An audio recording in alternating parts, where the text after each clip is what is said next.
নমস্কার, news renaissance বাংলায় সকলকে স্বাগত জানাই। এই মুহূর্তে আমি আছি ঠিক বিদ্যাধরী নদীর উপরের ব্রিজে। আর ব্রিজ থেকে আপনারা দেখতে পাচ্ছেন দূরে আপনাদের সেই পীর গোরাচাঁদের হাড়োয়ার মেলা, যেটা খুবই বিখ্যাত। সেই পীর গোরাচাঁদের হাড়োয়ার মেলায় আমরা এই মুহূর্তে আছি। বিদ্যাধরী নদীর ঠিক পাশেই ঐতিহাসিক কাল থেকেই এই মেলা চলে আসছে। মানুষের ভাবাবেগ, সংস্কৃতি, ঐতিহ্যকে ধরে রেখেছে এই মেলা। আসুন দেখে নিই এই মেলার কিছু কিছু দৃশ্য এবং একে একে এই মেলার সম্বন্ধে আরও কিছু কথা জেনে নিই। চলুন।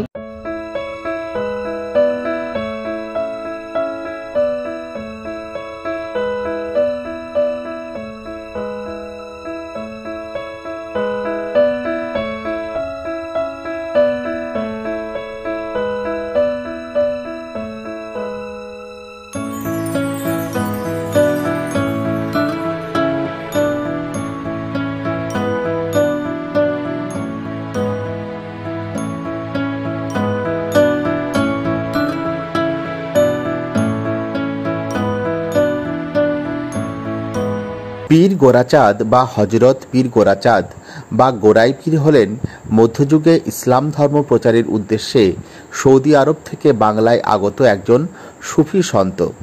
চতুর্দশ শতকের গোড়ার দিকে গুরু শাহজালালের নির্দেশে আরও ২১ জন পীর ভাইকে সঙ্গে নিয়ে দক্ষিণ বাংলার সাবেক ২৪ পরগনা, বর্তমানে উত্তর ২৪ পরগনার বেড়াচাঁপা এবং বসিরহাট অঞ্চলে তিনি ধর্ম প্রচারে আসেন।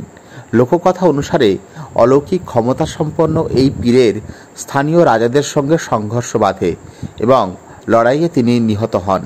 বসিরহাটের হাড়োয়ায় বিদ্যাধরী নদীর তীরে তার সমাধি দরগা বর্তমান। হিন্দু মুসলমান নির্বিশেষে সকল সম্প্রদায়ের মানুষ তাকে আজও শ্রদ্ধা ভক্তি করে। বসিরহাটের হাড়োয়ায় পীর গোরাচাঁদের সমাধি দরগাহে ১২ই ফাল্গুন তার মৃত্যুর দিন স্মরণ করে প্রতি বছর বিশেষ উৎসব ও মেলা শুরু হয়। গোরাচাঁদের মাজার চত্বরে চলে ধর্মীয় অনুষ্ঠান। সেই উপলক্ষে ১ মাস ধরে মেলা চলে। দেশ বিদেশ থেকে বহু মানুষ এখানে আসেন। মেলায় কাওয়ালি, তারানা, মানিক পীরের গান, নানা রকম বাজনা, সার্কাস, ম্যাজিক প্রদর্শনী ও বাউল গানের হাট বসে। সন্দল বা শোভাযাত্রা করে আনিত ভক্তদের উপহার খাদিমদাররা পীরের সমাধির উপর সাজিয়ে গোলাপ জল ছিটিয়ে দেন। বারগোপুরের গোপদের আনা গোদুগ্ধ সর্বপ্রথম পীরের সমাধিতে ঢেলে দেওয়া হয়। ভাষাবিদ পণ্ডিত মোহাম্মদ শহীদুল্লাহের বাবা মফিজউদ্দিন আহমেদ ছিলেন গোরাচাঁদের একজন সেবায়েত।